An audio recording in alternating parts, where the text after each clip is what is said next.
పెట్టాడు. యేసయ్య మాటల ప్రకారం మొదట పిలువబడిన వారెవరు? ఇశ్రాయేలు జనాంగం. దేవుడు సిద్ధపరిచినవి అనుభవించడానికి మొదట పిలువబడింది ఇశ్రాయేలు జనాంగం, అబ్రహాము సంతానం, వాగ్దత్త సంతానం. వాళ్ళు రాలా. అప్పుడు అన్యులకు ద్వారాలు తెరవబడ్డాయి. అప్పుడు మనకు రక్షణ కలిగింది. టోటల్గా దాని అర్థం అది.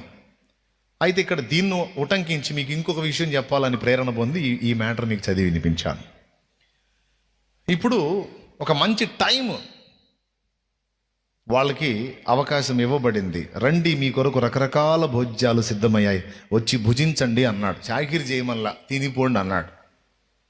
వాళ్ళలో ఒకడు అన్నాడు, నేను వాళ్ళందరూ కలిసి ఏకంగా నెపములు చెప్పారట ఏక మనసుతో. మొదటి వాడు అన్నట, నేను ఒక పనికి మనసు లేక అడ్డు చెప్పే సాకులను మాట. ఒక మాట చెప్తానండి,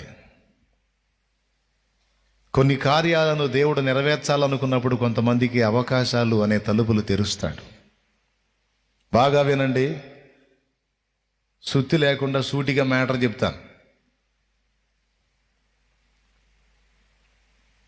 దేవుడు కొంతమందిని ఆశీర్వదించబూనుకున్నప్పుడు, కొంతమందిని కొన్ని కార్యాలకు వాడుకోవాలనుకున్నప్పుడు అవకాశాలు అనే తలుపులు తెరుస్తాడు.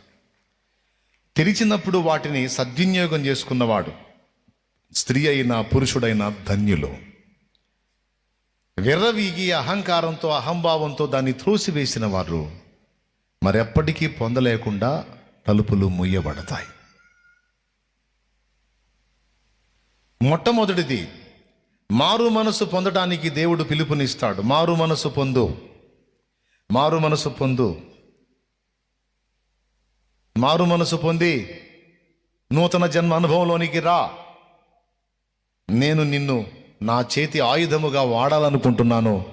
నా చేత పాత్రగా, నా నోటి బోరగా నిన్ను వినియోగించుకోవాలనుకుంటున్నాను.